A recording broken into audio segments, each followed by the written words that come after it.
রইব, কখন কাজে যাবি? হইয়াছে কি সাজ? শিখে পাড়ে রাঁধা ঘরে তাই মাড় ভাত, বাসি ভাত। গ্রাম বাংলার পিছিয়ে পড়া গরিব শ্রেণীর মানুষের প্রিয় খাদ্য হলো এই মাড় ভাত এবং বাসি ভাত। তারই কিছু খণ্ডচিত্র ফুটে উঠেছে এই শিখে পাড়ের লেখনীতে। সকালবেলা কাজে যাব, বউটায় দিল রাঁধিয়ে, অর্ধেক নাকে মুখে গুঁজিয়ে, বাকি লিলি গামছায় বাঁধি। দুপহরিয়া হবে খিটিয়া, সঙ্গে সন্ধ্যা শাকের ভাজা। এটাই আমাদের ব্রেকফাস্ট, শরীর রাখে তাজা।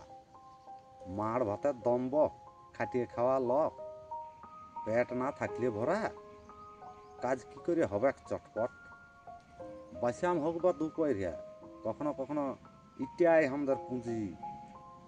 ভালো মন্দ নাই টুটিয়ে গিলিয়া, তাই মাড় ভাতেই খুঁজি। তোমরা তো বাবু ভাইয়া, ইগিলার বুঝবে কি? জল ঢালা বাসি ভাতে, আলু চোখার তরকারি, এসব খাইয়েই বাঁচিয়ে আছি। খাটছি রাত দিন, তাই তোমাদের হিরোগিরি ভাবিও না কহিন। আমরা খাটি মাঠে ঘাটে, শীত গ্রীষ্ম রোদের সাথে, রাঁধা ঘরে ছা বউয়ের সাথে।